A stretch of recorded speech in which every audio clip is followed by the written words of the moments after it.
Hello champions, कैसे हैं आप सभी। आज हम लेके आप लोगों के सामने हो जा रहे हैं EMRS टीचिंग और नॉन टीचिंग सभी के लिए इम्पोर्टेंट जनरल अवेयरनेस में आए हुए हैं। जो प्रीवियस ईयर के सारे क्वेश्चंस हैं उनको लेकर आप लोगों के सामने। चलो स्टार्ट करते हैं। तो आज का वीडियो अपना, इसमें सबसे पहला जो आप लोगों को सवाल पूछा गया था वो हिस्ट्री में से पूछा गया था, वो भी सभ्यताओं में से, कि सिंधु घाटी सभ्यता का बंदरगाह शहर कौन सा है। इसमें याद रखना, बंदर यानी कि लाल मुंह वाले बंदर, लोथल आंसर। तो सिंधु घाटी सभ्यता का बंदरगाह शहर लोथल है। लोथल साबरमती नदी और उसकी सहायक भोगवा नदी के बीच स्थित है। इस बंदरगाह शहर की खोज पुरातत्वविद SR राव की अगुवाई वाली टीम ने की थी। याद रखना, ये EMRS TGT के अंदर आया हुआ क्वेश्चन है। और आलमगीर नामा, ये क्वेश्चन EMRS TGT में 2 बार रिपीट हुआ है सेम। तो याद रखना कि ये क्वेश्चन रिपीट हो सकते हैं। तो अब शुरू करते हैं कि आलमगीर नामा मुगल बादशाह औरंगजेब के शासनकाल का इतिहास है। इसमें इसकी रचना मिर्जा मोहम्मद काजिम ने की थी, जो अंग्रेज के दरबारी इतिहासकार थे। साथ के अंदर ही जो इस पुस्तक में औरंगजेब के शासन के प्रथम 10 वर्षों का विवरण है। और औरंगजेब ने अपने शासन के 11वें वर्ष में इतिहास लेखन पर इन्होंने प्रतिबंध लगा दिया था। इसके बाद में अपन चलते हैं poverty and un British rule in India नामक पुस्तक, जिससे में अंग्रेजी शासन के कारण अर्थव्यवस्था पर होने वाले दुष्प्रभाव के कारण अंग्रेजों की आलोचना की गई। उसके लेखक कौन है, यानी कि नाराज कौन हो गए थे, Dadabhai Naoroji. Poverty and un British rule in India नामक पुस्तक दादा भाई नौरोजी द्वारा लिखी गई थी। इस पुस्तक में उन्होंने ब्रिटिश शासन के कारण भारतीय अर्थव्यवस्था पर पड़ने वाले नकारात्मक प्रभाव और भारत से धन के निष्कासन के सिद्धांत पर यह पुस्तक आधारित है। वर्ष 1911 में ब्रिटिश राजा किंग जॉर्ज V के भारत में स्वागत के लिए निम्न में से किसका निर्माण किया गया था। याद रखना, बंबई में गेटवे ऑफ इंडिया। ये हमारा TGT और लाइब्रेरी के री एग्जाम में आया हुआ है। और KVS के में, यानी कि EMRS और NVS और KVS, इनका एग्जाम अपना CBSE करवाता है। क्या करवाता है, कंडक्टिंग बॉडी CBSE है। तो इन एग्जाम्स में आए हुए अगर PYQs करते हैं अपन, तो लगभग रिपीट होने के चांस रहते हैं। अब इसके व्याख्या पे करते हैं कि गेटवे ऑफ इंडिया का निर्माण 1911 के अंदर किंग जॉर्ज पंचम और क्वीन मेरी की मुंबई यात्रा की स्मृति में किया गया था। इसकी आधारशिला 1911 में रखी गई थी और इसका निर्माण 1924 में पूरा हुआ था।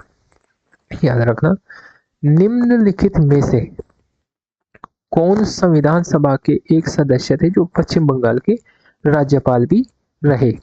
इनमें से आप लोगों को याद रखना है HC मुखर्जी, यानी ये EMRS TGT लाइब्रेरियन में पूछा गया है।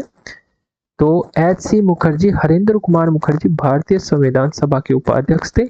वे एक प्रसिद्ध शिक्षाविद, राजनीतिज्ञ और समाजसेवी थे। इन्होंने संविधान निर्माण में महत्वपूर्ण योगदान दिया। वे पश्चिम बंगाल के पहले राज्यपाल भी रहे हैं। कौन, हरेंद्र कुमार मुखर्जी। याद रखना, भारतीय संविधान में रिट जारी करने की शक्ति निम्न में से किसे दी गई है, बताइए।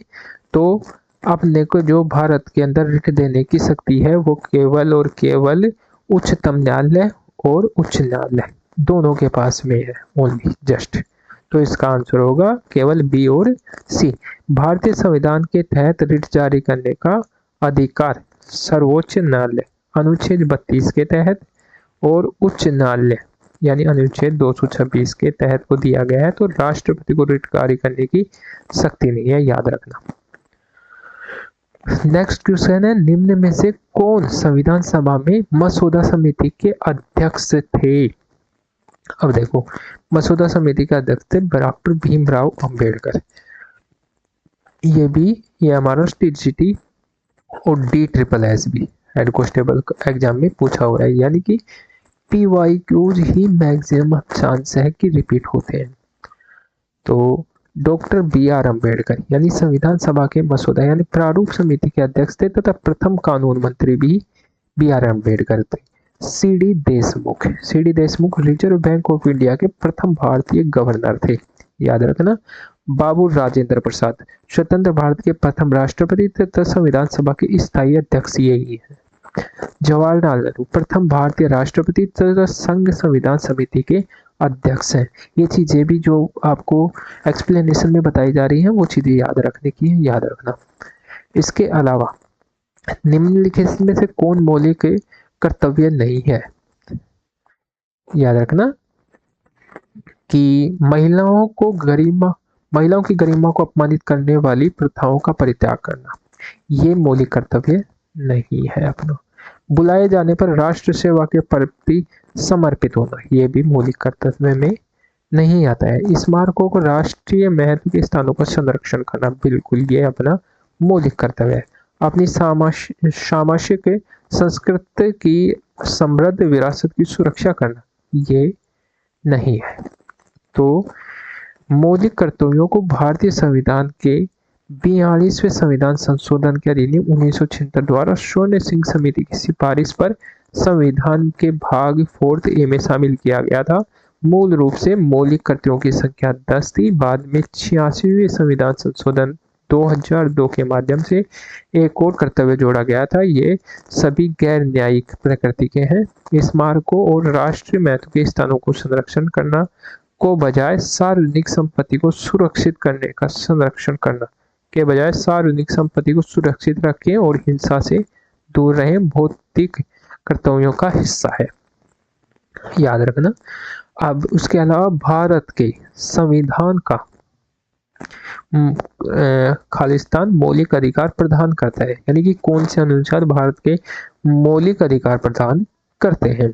तो इसमें आपको याद रखा कि अनुच्छेद 12 से और 35 के बीच के अंदर जो अनुच्छेद हैं वो मौलिक अधिकार प्रदान करते हैं। भारतीय संविधान के भाग 3 में अनुच्छेद 12 से 35 तक मौलिक अधिकार से संबंधित है।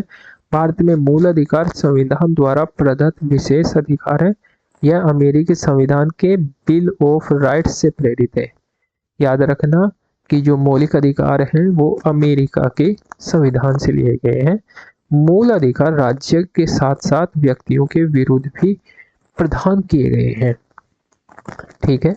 अब उससे आगे देखते हैं कि निम्नलिखित कथनों पर विचार कीजिए। भारत के संविधान के अनुसार प्रत्येक राज्य को राज्यसभा में समान संख्या में सीटें प्रदान की गई हैं। ये बात गलत है। भारत के संविधान के अनुसार राज्यसभा में राज्यों और संघ राज्य दोनों को सीटें आवंटित की गई, बिल्कुल सही है। तो इसका मतलब कि फर्स्ट गलत है किंतु सेकंड सही है। तो पढ़ लेते हैं, ये हॉस्टल वार्डन में आया हुआ क्वेश्चन है, याद रखना। भारत के संविधान के अनुसार राज्यसभा में प्रत्येक राज्य को समान सीटों का आवंटन नहीं किया गया है। सीटों का आवंटन राज्यों की जनसंख्या के अनुपात में किया गया है, अनुच्छेद 80 के अनुसार। साथ ही राज्यसभा में राज्यों और कुछ संघ राज्य क्षेत्रों जैसे दिल्ली, पुडुचेरी दोनों ही को सीटें आवंटित की गई है। इससे आगे नेक्स्ट क्वेश्चन है, निम्न में से कौन सा भारत में एक स्थायी प्रशासक का उदाहरण है? यह है अपना लोक सेवक, यानी कि IAS, RAS और किसी भी पोस्ट पर रहने वाले। बाकी स्थायी प्रशासक नहीं है, क्योंकि भारत के राष्ट्र प्रधानमंत्री बदलते रहते हैं, कैबिनेट मंत्री भी, और राज्य का राज्यपाल भी बदलते रहते हैं। ए, भारत में लोक सेवक स्थायी प्रशासक के उदाहरण है।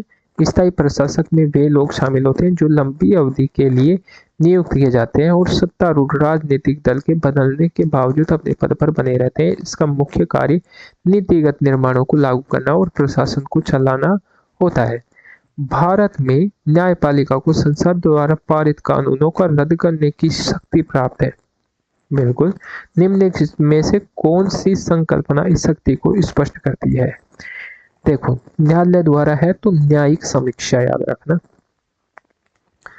ये भी हॉस्टल वार्डन में पूछा हुआ है, यानी कि पॉलिटी में से हॉस्टल वार्डन में ज्यादा क्वेश्चन आते हैं। टीजीटी पॉलिटी का इम्पोर्टेंट रोल हर समय में। इसके अलावा आपके 1 या 2 क्वेश्चन साइंस में से पूछे जाते हैं, वो भी मैं आपको इसी पर अगली वीडियो या उसके बाद में एक वीडियो और आएगा उसमें डाल दिया जाएगा। तथा आईसीटी के 15 क्वेश्चन आते हैं हॉस्टल वार्डन में, और पीजीटी में शायद 10 क्वेश्चन आते हैं। तो भारत में संसद द्वारा पारित कानून को रद्द करने की शक्ति को न्यायिक समीक्षा की संकल्पना स्पष्ट करती है। इस सिद्धांत के तहत न्यायपालिका यह सुनिश्चित करती है कि कोई भी कानून संविधान के विरुद्ध में न हो। अब नेक्स्ट क्वेश्चन पे चलते हैं। निम्न में से कौन सा भारत में एक स्थायी प्रशासक का उदाहरण है? वो सेम क्वेश्चन रिपीट हो चुका है अपना, इसमें लोक सेवक आ जाएगा।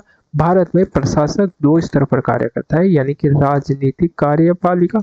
इनका कार्यकाल निश्चित समय 5 वर्ष या जब तक सदन विश्वास तक होता है। ये जनता के द्वारा चुने जाते हैं, जैसे प्रधानमंत्री, कैबिनेट मंत्री, राज्यपाल आदि इसके उदाहरण है।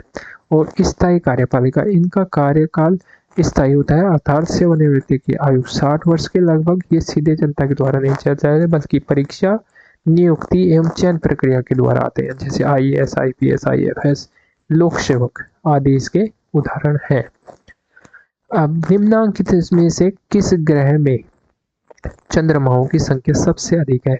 ये वर्ल्ड ज्योग्राफी में इस क्वेश्चन आपके सब चीजें पूछी जाती हैं, तो इसलिए किसी भी टॉपिक को पीवाईक्यू जरूर कर लें एक बार। ये एमआरएस लैब अटेंडेंट का है वो क्वेश्चन है, यानी कि शनि ग्रह के पास हमारे सौरमंडल में सबसे अधिक ग्रह है, याद रखना, ऑप्शन बी चंद्रमा है। मार्च 2025 तक खगोलविदों ने शनि के 128 नए चंद्रमाओं की खोज की पुष्टि की, जिससे इनकी संख्या 274 हो गई है। बृहस्पति के पास 95 यानी 95 चंद्रमा है, जो दूसरे स्थान पर है। अब बात करते हैं कितना प्रतिशत भूजल मानव के उपयोग के लिए उपयुक्त है? ओनली 1% से कम। पृथ्वी पर कुल जल केवल 3% ही मीठा पानी है। इस 3% मीठे जल में अधिकांश बर्फ और ग्लेशियरों में जमा है अथवा भूमिगत है। मानव उपयोग के लिए उपलब्ध मीठे जल की मात्रा 1% से भी कम है, जिसे भूजल भी शामिल है, याद रखना। ये एमआरएस लैब अटेंडेंट के क्वेश्चन है, यानी कि वर्ल्ड ज्योग्राफी लैब अटेंडेंट के लिए ज्यादा इंपॉर्टेंट है। 2 से 3 क्वेश्चन पूछे जाएंगे। अब ये मुद्राओं से रिलेटेड क्वेश्चन आ गया। निम्नलिखित देशों और उनके सामने उल्लेखित वहां की आधिकारिक यानी शासकीय मुद्रा के युग में कौन से युग सही है? भूटान के अंदर कौन सी मुद्रा चलती है? भूटान की नग्योट्रल, ठीक है वैसा। ऑस्ट्रेलिया की यूरो, ठीक है, ओके। घाना की सेडी, ओके। इसके अलावा अर्जेंटीना की रियाल नहीं है, किसकी है? पेसो, अर्जेंटीना की। यानी कि ए, बी और सी सही है, बाकी गलत है। तो ऑप्शन ए सही आ जाएगा। देश और उसकी आधिकारिक मुद्रा का सही युग्म है, यानी कि भूटान की न्यूगोट्रलम, ऑस्ट्रिया की यूरो, घाना की सेडी, अर्जेंटीना की पेसो। यानी विकल्प ए सही है, जो ब्राजीलियन की रियाल ब्राजील की मुद्रा है, याद रखना, ओके। अब चलते हैं नेक्स्ट क्वेश्चन पे। ऐतिहासिक महत्व के स्थानों और उससे संबंधित देशों के युग में से कौन सा युग सही सुमेलित है? अब देखिए, इसके अंदर रिवोनिया, दक्षिण अफ्रीका। ऐतिहासिक महत्व के स्थानों और संबंधित देशों में निम्न में से सम्मिलित रिवोनिया दक्षिण अफ्रीका में है। इसके अलावा न्यूरेमबर्ग न्यूरेमबर्ग जर्मनी के अंदर है, वर्साई फ्रांस में है, सेंट पीटर्सबर्ग रूस में है।